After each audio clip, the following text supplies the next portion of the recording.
Good morning mga idol. Panibagong araw na naman. Panibagong trabaho. Ito daw ang kanyang reklamo. Ayaw gumana ang kanyang ilaw sa harapan ng bullshit na driver na yan. Iniwan tayo mag-isa dito. Di ko alam kung anong kakalikutin ko. Joke lang. Yun daw mga idol. Yung tatlong ilaw sa palong. Yan. 1, 2, 3. Wala daw ilaw.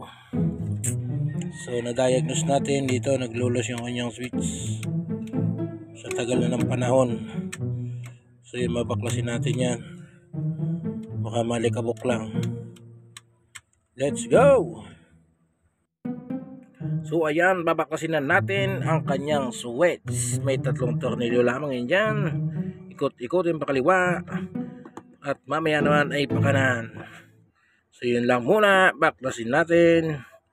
Let's go! Later. Tanggal na natin at atin namang bubuksan. Ayun nga.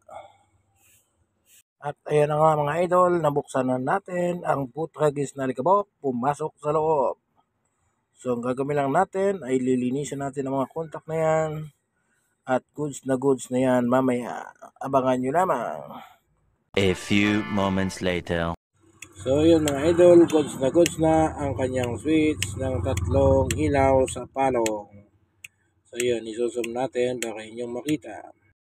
So ayun mga idol, okay na ang kanyang ilaw sa palong. Ayan, yung on-off natin. Kulay green dapat yan, kaya lang yung kanyang nabili ay kulay puti. So yun lang mga idol, thank you for watching. Peace out.